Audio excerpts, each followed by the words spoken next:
Hai, tadinya di Make Up Recap episode 4 ini gue ingin membahas tentang 5 misteri orang hilang yang tidak terpecahkan. Soalnya, di antara kasus lainnya, kasus orang hilang adalah yang paling bikin gue penasaran. Jelas karena jauh lebih banyak pertanyaan yang dihasilkan. Masih hidup atau enggak? Kemana? Ulah siapa? Apa alasannya? Sampai kemungkinan terpecahkan atau enggak. Dan kadang, nggak tahu fakta-fakta suatu kejadian dengan pasti dan hanya bisa menebak itu jauh lebih menyeramkan. Tapi gue memutuskan untuk membahas spesifik tentang misteri menghilangnya Amelia Earhart, ikon penerbangan perempuan yang sampai saat ini belum terpecahkan kasusnya. Jadi, ide awal tadi akan gue lakukan di episode-episode selanjutnya aja. Make Up Recap sendiri merupakan segmen storytelling mengenai cerita fiksi seperti creepypasta atau folklore, atau kejadian nyata seperti true crimes, bersamaan dengan klip gue memakai make up. So, mari kita make up recap kasus Amelia Earhart ini.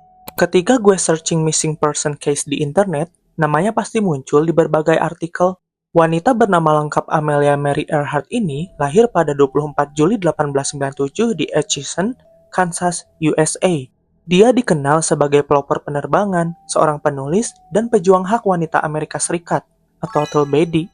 Kalian mungkin pernah mendengar Amelia sebagai wanita pertama yang terbang sendirian melintasi Samudra Atlantik. Lalu, spoiler, kasus hilangnya Amelia juga berhubungan dengan unsur penerbangan ini. Amelia datang dari keluarga terkemuka. Kakeknya adalah Alfred Otis, mantan hakim federal dan presiden Bank Tabungan Atchison. Dari kecil, jiwa petualang dan pemberani Amelia sudah terlihat dari aksinya memanjat pohon, meluncur dari atas bukit dengan kerta luncur, sampai berburu tikus dengan senapan. Dia dan adiknya juga mengumpulkan cacing, ngengat, tonggeret, dan katak pohon, dijadikan koleksi. Kali pertama Amelia mulai menunjukkan tanda-tanda tertarik kepada pesawat terbang terjadi ketika ia masih berumur 10 tahun. Sang ayah dipromosikan dan dikirim ke Des Moines, Iowa dengan jabatan eksekutif perusahaan kereta api.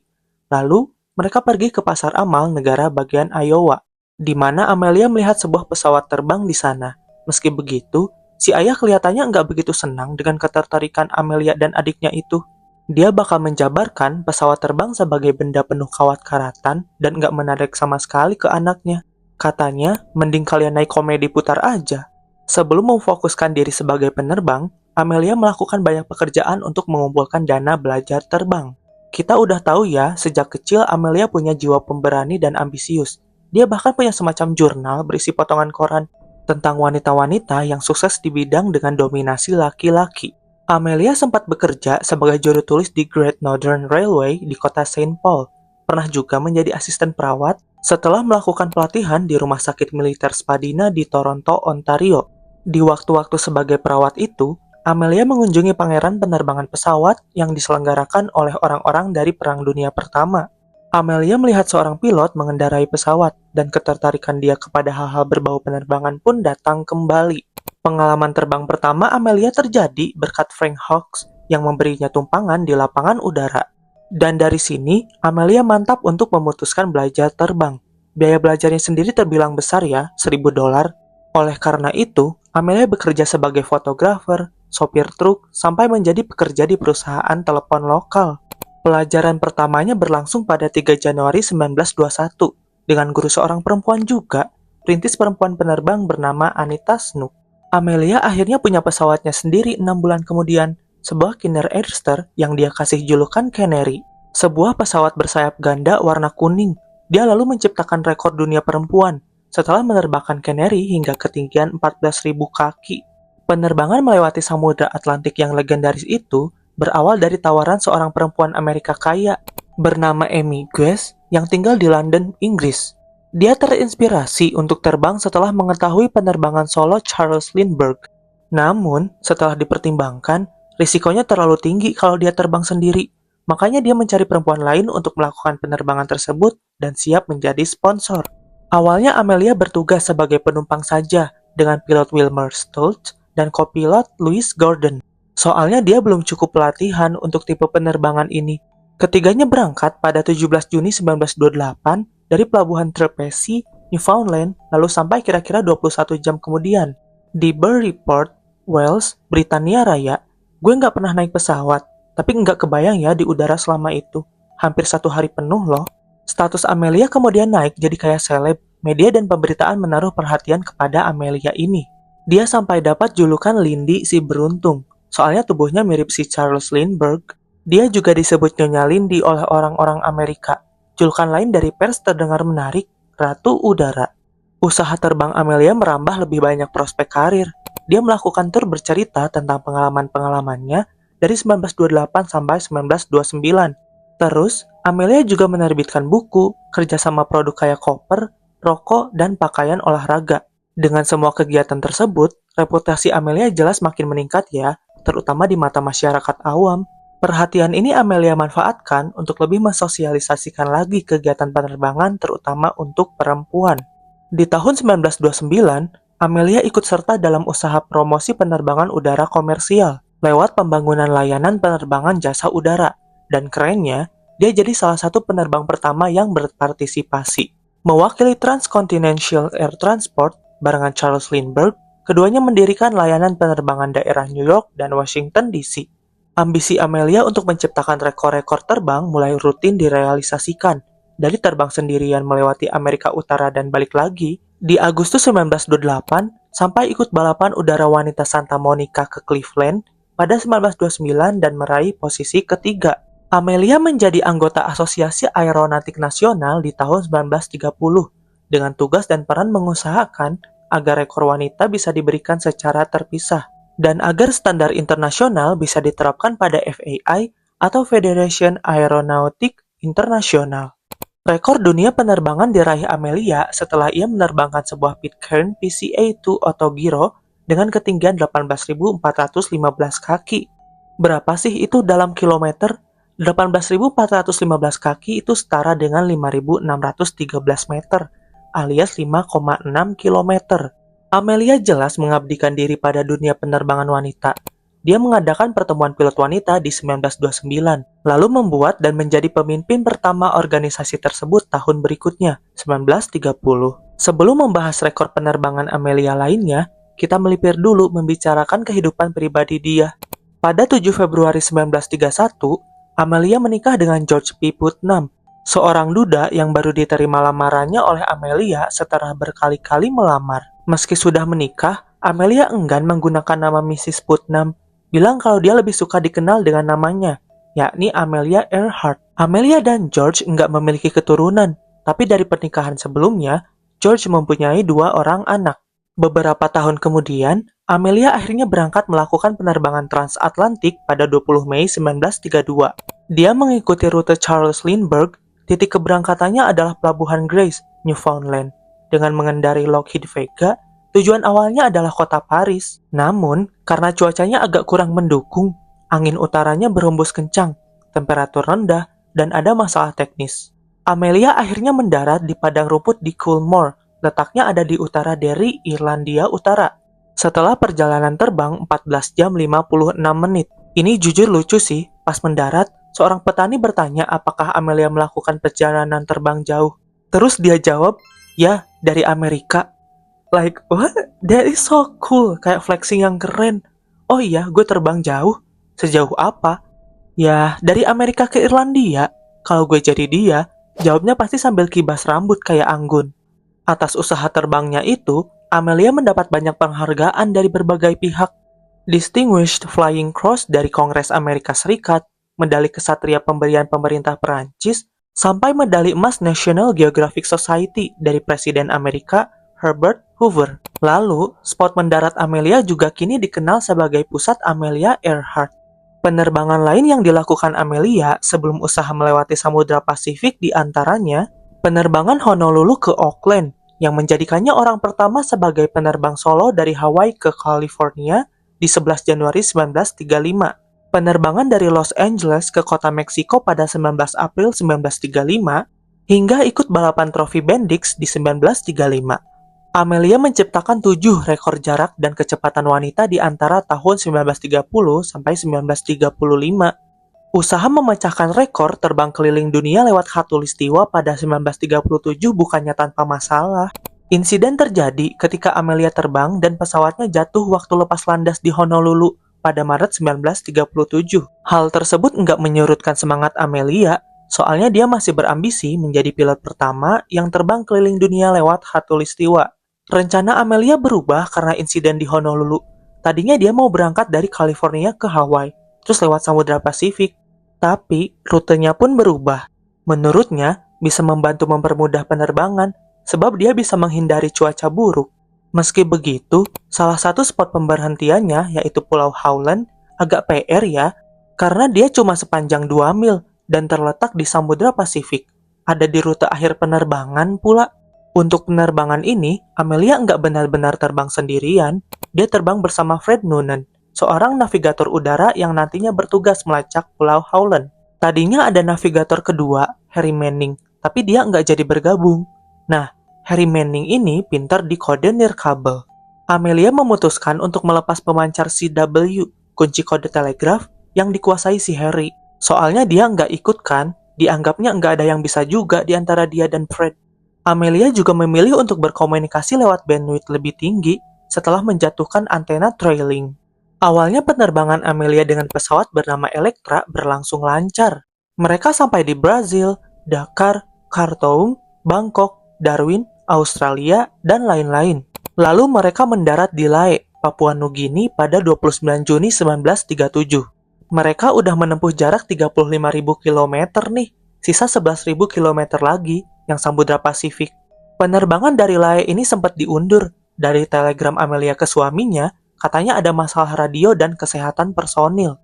Kemudian, mereka lepas landas dari Lae pukul 10 pagi tanggal 2 Juli. Beberapa masalah muncul dalam penerbangan ini, utamanya adalah perkara koordinasi dan komunikasi. Yang membantu pesawat Amelia buat mendarat adalah kapal penjaga pantai Itasca. Sewaktu di udara, pesawat Amelia nggak bisa menangkap bandwidth dan komunikasi kapal. Terus, pencari arah radio di Howland yang bisa berkomunikasi dengan bandwidth tinggi Amelia kehabisan daya. Baterainya benar-benar turun isinya. Nah, kapal komunikasi yang tadi cuma bisa berkomunikasi di bandwidth lebih rendah. Sedangkan Amelia melepas antena buat bandwidth tersebut sebelum berangkat. Komunikasi atau transmisi pertama yang diterima setelah 14 jam 15 menit terdengar kurang baik, yaitu soal cuaca mendung. Komunikasi selanjutnya malah semakin parah. Katanya, mereka berputar-putar, bahan bakar hampir habis dan nggak bisa lihat pulau, dan nggak mendengar komunikasi dari kapal pembimbing. Itasca udah ngirim pesan dan sinyal terus-terusan selama berjam-jam, tapi sepertinya cuma satu pesan yang sampai ke Amelia. Berdasarkan kekuatan radio komunikasi, letak pesawat Amelia sebenarnya udah cukup deket, tapi dia nggak bisa melihat Pulau Howland itu. Di Pulau Howland cerah, cuma memang ada awan sekitar 30 mil atau 48 km ke barat laut. Dan kalau Amelia terbang lewat sana, navigasinya bakal kacau. Transmisi terakhir Amelia mengatakan kalau penerbangan mereka sedang terbang melalui garis posisi, yang seharusnya dihitung oleh Fred dan sudah berlangsung selama 20 jam 14 menit. Tapi pesawat tersebut nggak pernah sampai ke Pulau Howland. Sinyal samar-samar dilaporkan masih ada 4-5 hari setelah hilangnya kabar pesawat Amelia.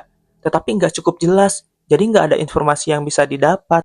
Penjelasan resmi untuk menghilangnya Amelia dan Fred adalah kehabisan bahan bakar dan jatuh ke laut. Karena salah satu transmisi bilang pesawat mereka hampir habis bahan bakarnya. Pesawat Amelia diyakini jatuh dalam area sejauh sekitar 160 km dari Pulau Howland. Ada kekhawatiran pesawatnya jatuh di barat laut, yang gelombangnya besar dan adanya hiu. Presiden Amerika saat itu, Franklin D. Roosevelt, mengadakan pencarian besar-besaran selama 2 minggu, dan merupakan usaha pencarian udara dan laut termahal Amerika pada masanya, mencapai $4 juta. Usaha pencarian resmi dilakukan sampai 19 Juli 1937, dengan keterbatasan pengetahuan dan teknik, terutama karena informasinya terbilang kurang, dan teknologi belum secanggih sekarang. Dari penjaga pantai sampai angkatan laut sudah berusaha mencari keberadaan Amelia dan Fred, tetapi nggak ada bukti fisik yang ditemukan. Sampai George, suami Amelia mengadakan pencarian dengan kantong pribadi di sekitar pulau-pulau Pasifik pun, pencarian tetap nggak membuahkan hasil. Dan karena segala usaha pencarian tidak membuahkan hasil, baik itu penemuan potongan pesawat atau jasad, Amelia Earhart dinyatakan meninggal pada 5 Januari 1939. Penjelasan resminya kan kehabisan bahan bakar dan jatuh di Samudra Pasifik. Namun, menghilangnya Amelia tentunya menjadi salah satu misteri terbesar yang belum diketahui kebenarannya. Otomatis muncul banyak teori tentang keberadaan atau nasibnya dan Fred. Ada teori kalau Amelia dan Fred berhasil mendarat di Pulau Gardner atau Nikumaroro. pulau tak berpenghuni lebih dari 40 tahun, yang jaraknya 563 km di selatan Pulau Howland, which is jauh banget. Teori ini didasarkan pada transmisi Amelia yang bilang pesawat ada di line 157337, yang berarti mereka terbang pada garis navigasi barat laut hingga ke tenggara, dan di barat laut Pulau Howland terdapat Pulau Gardner. Di waktu itu di Pulau Gardner, air pasangnya lagi rendah, jadi permukaan terumbu karang di sepanjang pantai cukup panjang dan datar, bisa dijadiin tempat pesawat mendarat. TIGAR atau The International Group of Historic Aircraft Recovery mencoba mengidentifikasi sekitar 57 transmisi samar, dan dipercaya kalau transmisi terakhir memberitahu kalau pesawat mereka kemasukan air, navigatornya terluka parah, dan keduanya butuh perawatan medis. Katanya juga mereka tak bisa bertahan lebih lama lagi. Pihak British yang datang ke pulau tersebut dengan maksud menjajah masih di 1937 mengklaim menemukan sesuatu yang mirip bivak atau tempat perlindungan sementara. Di garis pantai, katanya ada objek nggak dikenal yang kemungkinan merupakan roda pendaratan pesawat. Selain itu, pada ekspedisi-ekspedisi selanjutnya yang dilakukan TIGAR, mengevaluasi penemuan 2 pasang sepatu, satu milik laki-laki dan satu milik perempuan. Terus ada 13 tulang terkubur. Tulang-tulang ini dikirim ke Fiji untuk dianalisis, tapi kemudian hilang. Lalu, sisa-sisa burung, ikan, penyu, dan kerang. Kalau dilihat dari cara kerang dibuka dan kepala ikan nggak dimakan, kemungkinan sih pengonsumsinya bukan orang dari Pulau Pasifik. Ada juga beberapa penemuan botol kaca yang salah satunya mengandung krim freckle. Dari teori yang ini, ada tambahan dugaan kalau mereka dimakan kepiting. Kedengarannya aneh, tapi mari gue jelasin. Jadi, ingat ditemukan 13 tulang belulang? Kalau satu orang manusia aja punya total 206, terus sisa 193-nya kemana?